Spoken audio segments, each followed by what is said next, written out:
4.3 का प्रश्न नंबर 7 करोगे सभी एक बार प्रश्न के साथ। दो संख्याओं के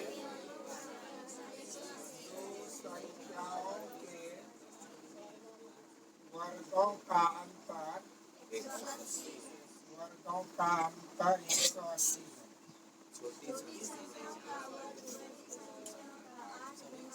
छोटी संख्याओं का वर्ग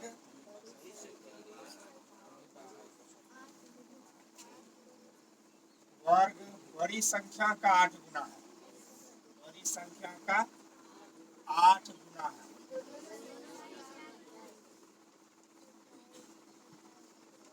तो दोनों संख्याएं ज्ञात करें। दोनों संख्याएं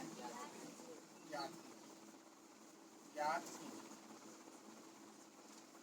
अब इसका जवाब निकालना है। देखो ध्यान से, द्विघात समीकरण के रूप में इसे व्यक्त करना है। मेरा प्रश्न है दो संख्याओं के वर्गों का अंतर।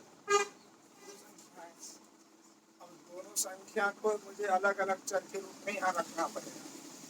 बाद में हमें एक चर में द्विघात समीकरण प्राप्त कर लेंगे। हम पहले दो संख्याओं का जब डिफरेंस है, अंतर है, तो स्वाभाविक है एक बड़ी होगी और एक छोटी होगी। तो हम पहले मान लेते हैं, माना कि एक संख्या x, माना कि एक संख्या x एवं दूसरी संख्या y। क्या मान लेंगे? दूसरी संख्या। अब इसमें कंडीशन ये रखना है, एक संख्या दूसरी संख्या तो है, लेकिन एक बड़ी है एक छोटी होगी, तब तो डिफरेंस होगा ना।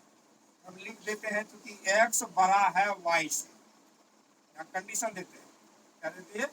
x बड़ा है y से। तो प्रश्न से क्या कह रहा है? प्रश्न से कह रहा है संख्या के वर्गों का अंतर। तो हमारा इस संख्या तो का अंतर नहीं, संख्या के वर्गों का। अगर इसका वर्ग निकाल ले, यहाँ संख्या x का वर्ग हमारा क्या हो जाएगा? x square. हाँ, दूसरी संख्या y है और इसका वर्ग अगर निकाल लेंगे तो तो जो बड़ी संख्या मैंने लिखा है, बड़ी संख्या का वर्ग भी बड़ा होगा, छोटी संख्या का वर्ग भी छोटा होगा। बड़ी संख्या के वर्ग में छोटी संख्या का वर्ग घटाने के बाद कितना प्राप्त होगा हमें? तो लिखेंगे x square minus y square बराबर 180। ये हमारा पहला समीकरण प्राप्त हुआ। हमारे पहले तथ्य से प्राप्त हो गया कि बड़ी संख्या का वर्ग घटा छोटी संख्या का वर्ग बराबर 180। यह तथ्य हमारे प्रश्न में इस तरह का कंडीशन बता। फिर सामने देखो, पुनः आगे प्रश्न का अगला हिस्सा कह रहा है छोटी संख्याओं का वर्ग बड़ी संख्या का 8 गुना। छोटी संख्या कौन सा है? x नहीं y। x बड़ी संख्या, छोटी संख्या क्या है? y। बड़ी छोटी संख्या का वर्ग कह रहा है। छोटी संख्या y है, लेकिन उसका वर्ग क्या है? y square. फिर दोबारा प्रश्न से करा है छोटी संख्या का वर्ग, छोटी संख्या हो गया y और उसका वर्ग हो गया y स्क्वायर। बड़ी संख्या का 8 गुना है। बड़ी संख्या x है ना, संख्या का 8 गुना है। बड़ी संख्या x है तो x का 8 गुना क्या हो जाएगा? x इंटू 8 अर्थात 8x। x इंटू 8 क्या हो जाएगा? 8x। लिख देते हैं इसे डायरेक्ट। ये हमारा दूसरा कंडीशन उसी प्रश्न से निकल गया, y स्क्वायर बराबर 8x। देखो यहाँ फिर से समझ लो, हमारा प्रश्न कह रहा है कि छोटी संख्या का वर्ग। छोटी संख्या हमारा इसमें स्पष्ट दिख रहा है, कंडीशन लिखे हैं y छोटी है, छोटी संख्या y है, वर्ग हो गया y स्क्वायर। बड़ी संख्या का 8 गुना है, तो बड़ी संख्या हमारा कौन सा है? x का 8 गुना, 8x हो गया। अब हम क्या करते हैं, इसे द्विघात समीकरण में बदलने के लिए y स्क्वायर का वैल्यू जो 8x है इसको समीकरण 1 में रख देते हैं। लिखेंगे यहाँ समीकरण 1 में y बराबर 8x क्या करने? रखने। हमारा समीकरण 1 है x square minus y square बराबर 180। ठीक है, एक्स स्क्वायर है, वाई स्क्वायर का स्थान अब कौन ले लेगा? 8x। वाई स्क्वायर का स्थान कौन ले लेगा? 8x। 180 है, इसे इस ओर ले आएंगे बाएं पक्ष में, -180 इक्वल, ये हो गया हमारा द्विघात समीकरण। अब द्विघात समीकरण को सॉल्व करना है। द्विघात समीकरण को सॉल्व करने का सबसे आसान तरीका क्या है? द्विघात समीकरण को कई विधि से हल कर सकते हैं, गुणनखंडन विधि, गुणनवर्ग विधि और सूत्र प्रयोग विधि। हमारी इच्छा है सबसे कम समय में और आसानी से हम लोग सॉल्व कर सकते हैं गुणनखंडन विधि। गुणनखंडन विधि का क्या तरीका है? 180 माइनस में है, यहाँ 1 है, दोनों को गुणा कर लेंगे। गुणा करेंगे क्या हो जाएगा गुणनफल? -180 गुणा 1, -180 हो जाएगा। अब इसका गुणनखंडन करके जांच कर लेते हैं। 180 से गुणनखंडन करो, 2 से 90, 2 से 45, 3 से 15, 3 से 5, 5 से।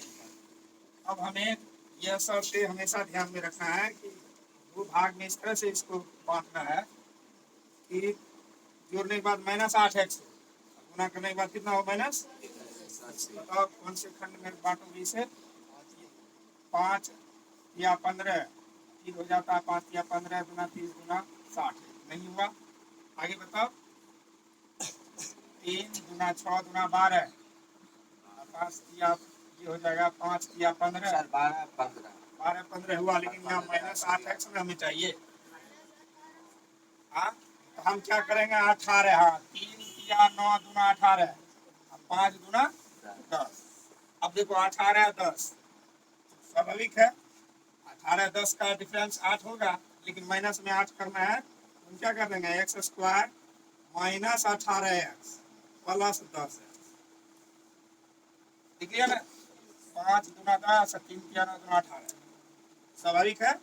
-18 में प्लस 10 करेंगे तो -8 हो गया, और 18 गुना 10 180 तो होगा ही, 180 का ही गुणनखंडन है। बराबर कितना यहाँ लिख देंगे? -180 बराबर। अब क्या करना है? इसमें कॉमन लेना है। कॉमन दोनों ही, प्रथम 2 पद में अलग कॉमन और अगले 2 पद में अलग कॉमन। क्या क्या कॉमन ले सकते हैं इसमें? x कॉमन लेंगे। x का भी बताओ, कॉमन लेने के बाद क्या बचा यहाँ? x माइनस, फिर यहाँ प्लस क्या कॉमन लेंगे? 10 कॉमन लिए क्या बचा? x minus 18 equal. फिर सामने देखो, अब आगे हल करते हैं इस पार्ट। अब हम क्या करेंगे? कॉमन जो लिए थे x माइनस 10, फिर से दोबारा हो गया, दोनों पद में है x माइनस 10। क्या बचा अगले पद में? बाहर में कुछ के पद में x प्लस x माइनस 18 ना कॉमन है, फिर से बाहर में हो गया x plus 10 into x plus 10। ये गुणनखंडन हो गया। कैसे लिखना है इसको? यदि x माइनस 18 बराबर, तो x बराबर 18। अब देखो ये x बराबर 18 है, क्योंकि संख्या तो पॉसिबल है, ये संभव है। हाँ, संभव है, इसीलिए इस पर हम लोग लिख सकते हैं एक संख्या आता है। अतः एक संख्या कितना हो जाएगा? अतः एक संख्या क्या निकल गया? 18। एवं दूसरी संख्या निकालने के लिए, दूसरी संख्या निकालने के लिए हम क्या करेंगे? समीकरण 1 में मान, ये 2 में मान रख देंगे। किसमें मान रख देंगे? 2 में। दूसरी संख्या बराबर, हमारा कंडीशन है समीकरण 2 से दूसरी संख्या के लिए हम लोग क्या पढ़े? y² बराबर 8x, y² बराबर 8x। तो y² बराबर 8 गुना x के बदले में कौन सा मान अभी निकाल के रखें? 18। x बदले में 18 से 18 गुना 8 कितना हुआ? 144। y² बराबर 144, स्क्वायर रूट उड़ जाएगा तो क्या हो जाएगा? स्क्वायर रूट उड़ जाएगा तो, इसीलिए y बराबर 144 पर कितना हो गया? अतः हमारा एक संख्या 18 था और दूसरी संख्या, ये जवाब निकला। लेकिन अभी गुणनखंडन का एक ही हिस्सा सॉल्व किया है, अभी दूसरा हिस्सा हमारा क्या है? बाकी है। फिर लिखेंगे पुनः यदि x प्लस 10 बराबर 0, तो क्या हो जाएगा? x बराबर -10। अब यहाँ बताओ, ऐसी संख्या इसमें प्रश्न में कहा जा रहा है कि वर्गों का अंतर 180 है। ये माइनस में जो पॉजिटिव संख्या नेगेटिव संख्या आया, ये जवाब दोगे, इसको सॉल्व करोगे आगे तो इम्पॉसिबल निकालना संभव नहीं होगा।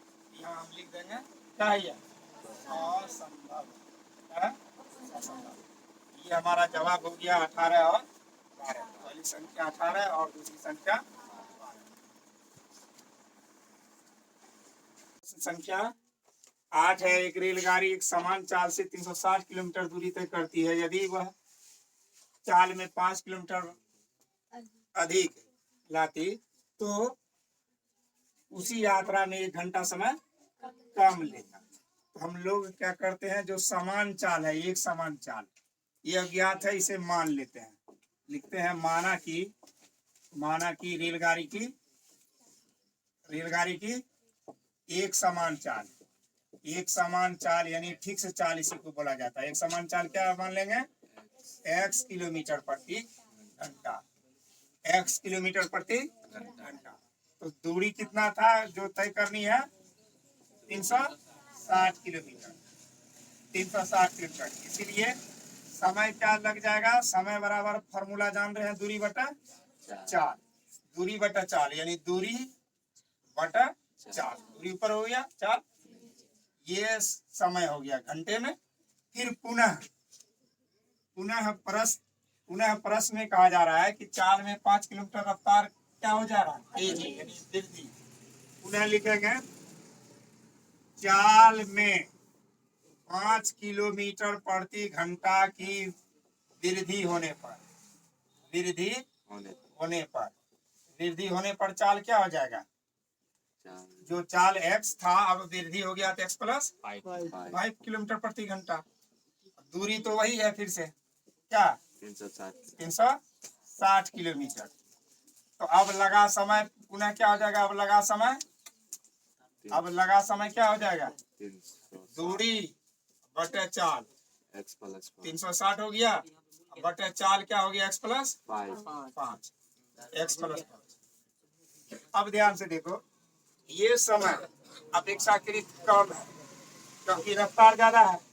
हम पहले भी बता चुके हैं कि जब भी समय और चाल की बात कहा जाए तो ये एक दूसरे के व्युत्क्रमानुपाती होता है। व्युत्क्रमानुपाती का मतलब चाल बढ़ेगा समय घट जाएगा, अगर चाल घटेगा तो समय बढ़ जाएगा। तो यहाँ चाल कम है, ये समय अधिक है, और ये चाल अधिक है, ये समय कम है। हम लोग क्या करते हैं, अधिक में कम घटाएंगे ना, क्योंकि हमारा डिफरेंस 1 घंटे का है। तो प्रश्नानुसार हम लिखेंगे अधिक समय कब लगा होगा, जब चाल कम होगी। तो चाल कब किस समय था, 360 घटा x, जिस समय x चाल था, तो समय हो गया हमारा 360 घटा ये बटे x, फिर घटा ये कम समय लगा तो 360 बटे x प्लस 5। कितना का डिफरेंस है, 1 घंटे का। अब हम इसका क्या कर लेते हैं, सॉल्व करने के लिए एलसीएम, x और x प्लस 5 एलसीएम कर लिए तो इंटू x प्लस 5 हो गया, x से विभाजित कर देंगे, x कैंसिल हो जाएगा, भागफल के रूप में क्या हो जाएगा, x प्लस 5। तो 360 को x प्लस 5 से गुना कर देते हैं, फिर माइनस x प्लस 5 से x प्लस 5 विभाज्य हो जाएगा, तो क्या भागफल होगा 360 है, x को 360 से गुना कर देंगे, 360 x बराबर 1। अब देखो ध्यान से, 360 को x से गुना करेंगे, फटाफट बताते जाओ, 360 को x से गुना किए 360 x, फिर 360 को 5 से गुना करेंगे 1800, 360 को 5 से गुना करेंगे 1800, फिर माइनस क्या हो गया 360 x बटे नीचे में x इंटू एक्स क्या हो गया, फिर x इंटू प्लस 5 इक्वल 1। अब देखो 360 x से 360 x कैंसिल। अब हम समीकरण में क्रॉस मल्टीप्लिकेशन करते हैं, इसको 1 से गुना करेंगे ऊपर वाले 1 से, क्या हो जाएगा x स्क्वायर गुना 1 x स्क्वायर प्लस 5x गुना 1 बराबर 1800 गुना 1 1800।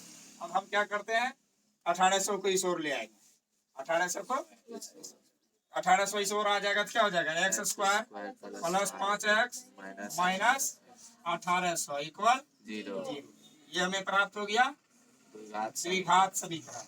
अब द्विघात समीकरणों का हल करेंगे किस विधि से, गुणनखंडन विधि से। गुणनखंडन विधि के लिए प्लस 5x में बांटना है 2 भागों में, और गुना कितना होना चाहिए, माइनस 18x। इसे सॉल्व करने के लिए हम लिख सकते हैं x square plus 45x minus 40x। तो 45 में 40 घटाएंगे 5x हो जाएगा। 45 गुना माइनस 40 करेंगे माइनस 1800 होगा। चिन्ह हो जाएगा ना, पूरा चिन्ह भी इक्वल होना चाहिए। तो माइनस 1800 इक्वल। अब क्या करें, दोनों में कॉमन निकाल लिए, तो x कॉमन ले लिए तो बचा क्या, x से भाग देंगे तो ये तो x यहाँ बचा, और यहाँ बचा ओनली 45। फिर यहाँ दोनों में 40 से भाग लगेगा, 40 से भाग देंगे तो क्या भागफल यहाँ x होगा, और यहाँ हो जाएगा फिर 40 से 1800 में भाग दे के चेक कर लोगे, 1800 में भाग दोगे 40 से तो 45 कटेगा। 4 से क्या बार में कट गया, 45 बार में, क्या हो गया 45। लेकिन यहाँ चिन्ह बदल जाएगा, यहाँ माइनस है तो ब्रैकेट में क्या हो जाएगा प्लस, क्योंकि ब्रैकेट के बगल में हमने कोमा में माइनस लिया है इक्वल। अब फिर ध्यान से देखो, x प्लस 45 x प्लस 45 दोनों पद में कॉमन है, x प्लस 45 कॉमन ले लीजिए, क्या बचा हमारा, उसके बाहर में x minus 40 equal x minus 40। यदि हम लिखेंगे x प्लस 45 इक्वल 0 तो x बराबर माइनस 45। ये माइनस 45 रेलगाड़ी की समान चाल, यानी एक समान चाल, क्या चाल को, स्पीड को कभी भी माइनस नेगेटिव संख्या कभी भी इंडिकेट करेगा, ये क्या हो जाएगा हमारा असंभव, यह है असंभव। पुनः हमारे साथ अभी भी गुणनखंड का एक हिस्सा बाकी है ना, क्या लिखा हुआ है x माइनस 40। लिखेंगे यदि x माइनस 40 बराबर 0 तो x बराबर 40। इसका मतलब ये वैल्यू संभव है, ये प्लस में तो चाल होता ही है, पॉजिटिव होता ही है, तो हमारा रेलगाड़ी का एक समान चाल क्या हो गया, रेलगाड़ी का एक समान चाल 40 किलोमीटर प्रति घंटा। अतः रेलगाड़ी के का एक समान चाल, एक समान चाल क्या हो गया 40 किलोमीटर प्रति घंटा, 40 किलोमीटर प्रति घंटा। ये हो गया हमारा जवाब। तो हम इसे नोट कर ले। अब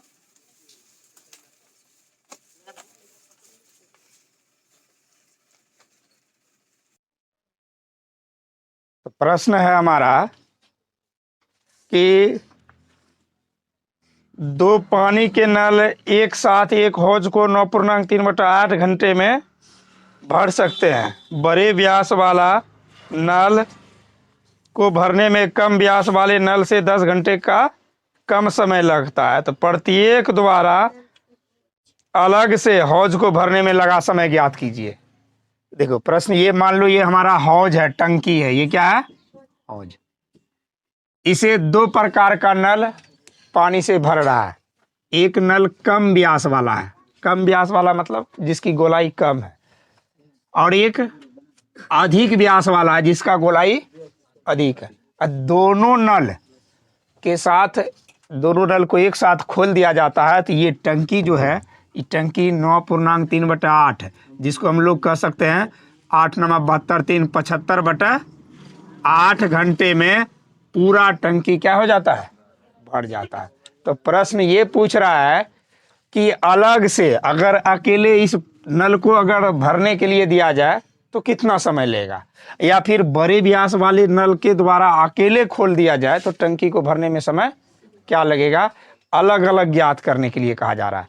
तो लेकिन हमारे प्रश्न में है यह दिया हुआ तथ्य कि बड़े व्यास वाला जो नल है छोटे व्यास वाले से 10 घंटा कम समय लेता है, ऐसा हमारे प्रश्न में लिखा हुआ है। तो हम मान लेते हैं, या मान लेते हैं कि माना कि कम व्यास वाले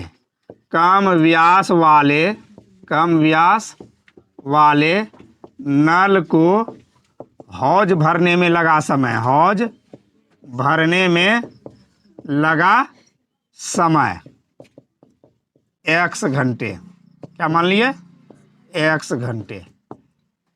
ये तो कम व्यास वाले को लगा, अधिक व्यास वाले को तो इससे कम समय में लगेगा समय, इसीलिए अधिक व्यास वाले नल को लगा समय, लगा समय क्या हो जाएगा, अधिक व्यास वाले इससे समय क्या लगेगा, कम लगेगा ना, क्योंकि पानी की रफ्तार इससे ज़्यादा आएगा एक साथ, तो कितना कम कर रहा है, 10 घंटे कम, तो x में 10 क्या कर दिए, घटा दिए। अब दोनों अगर मिलकर काम करे, दोनों मिलकर काम करे, यदि दोनों मिलकर काम करेगा तो स्वाभाविक है जल्दी भर जाएगा, तो दोनों मिलकर काम करेगा तो दोनों का जो है रफ्तार एक साथ हो जाएगा, और ऐसी स्थिति में टंकी कह रहा है कितना समय में भर लाता है, 75/8 घंटे में। तो हम क्या करते हैं, x घंटे में ये अकेले पूरा भरती है, ये x/10 घंटे में अकेले, तो दोनों नलों द्वारा 1 घंटे में किया गया कार्य ज्ञात करते हैं। 1 घंटे में किया गया कार्य, 1 घंटे में किया गया कार्य क्या होता है, देखो x घंटा में पूरा टंकी भरेगा, लेकिन 1 घंटे में छोटे नल, कम व्यास वाले नल को लगा समय, कम व्यास वाले नल द्वारा भरा टंकी का भाग 1/x कहा जाता है। x घंटे में पूरा भर देता है, चूंकि x घंटे में ना टंकी भरता है, हम टंकी भरने के लिए कम व्यास वाले को मात्र 1 घंटा चलाएंगे, तो 1 घंटा में पूरा भरेगा, नहीं भरेगा, तो टंकी का कितना भाग भर पाएगा, 1/x। और उसी तरह अधिक व्यास वाले भी, अधिक व्यास वाले नल द्वारा जो भरा जाएगा उसका भाग कौन सा हो जाएगा, 1/x - 10। एवं दोनों नलों द्वारा 1 घंटे में किया गया कार्य, 1 घंटे में भरा हिस्सा, 1 घंटे में भरा भाग बराबर। अब देखो दोनों नल द्वारा 1 घंटा में जो पहले से 75/8 घंटा लगा रहा था ना, 75/8 है, तो यह जब 1 घंटा में भरेगा दोनों मिलके, तो इसका विपरीत क्या हो जाएगा, 8/75 भाग, कितना भरेगा, 8/75 भाग, विपरीत हो जाएगा, जैसे हमने इस तरह से विलोम किया। अब प्रश्नानुसार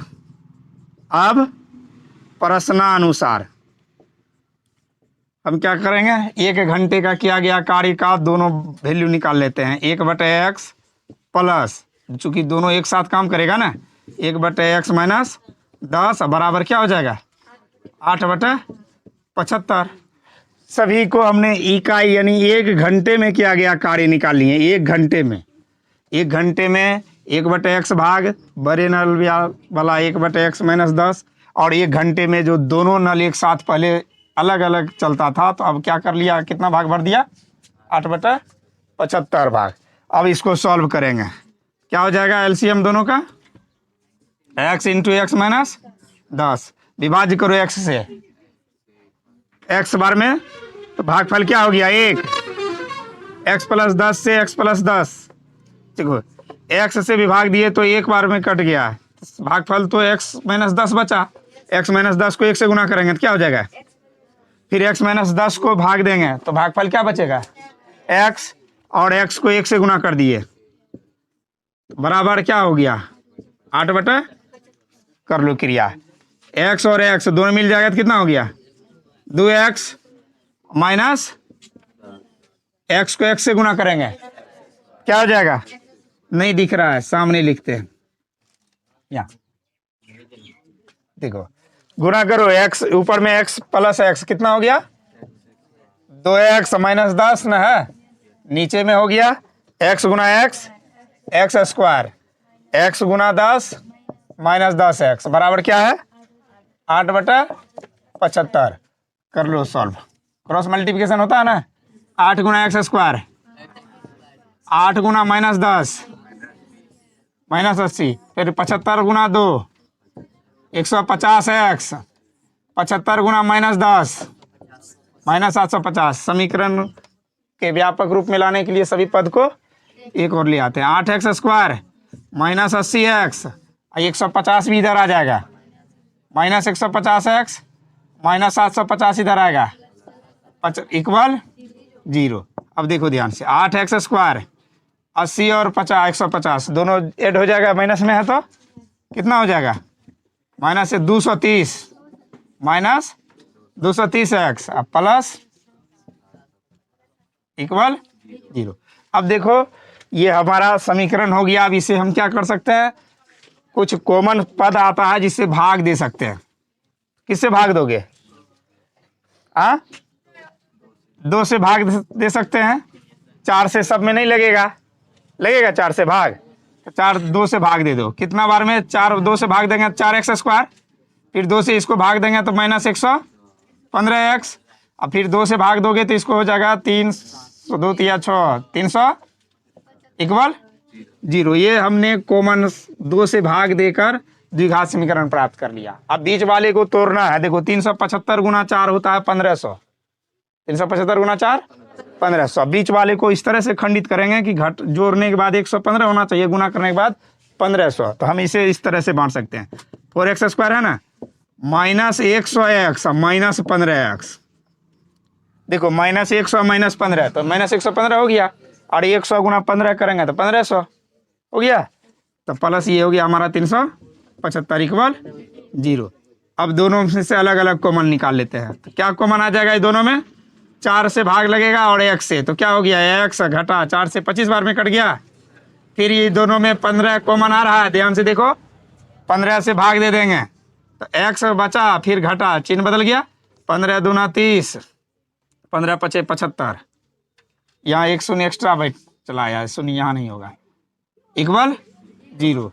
देखो x माइनस 25 दोनों में कॉमन है, क्या बचा बाहर में, 4x माइनस 15 इक्वल 0। लिखेंगे यदि x माइनस 4 बराबर x माइनस 25 बराबर 0 तो x बराबर 25, इसका मतलब 25 पॉसिबल है ना। तो अतः कम व्यास वाले को लगा समय, कम व्यास वाले नल को लगा समय, कम व्यास वाले नल को लगा समय, नल को लगा समय क्या हो जाएगा 25 घंटा। और फिर उसके बाद अधिक व्यास वाले को लगा समय क्या करेंगे, 10 इसमें घटाना पड़ेगा ना। अधिक व्यास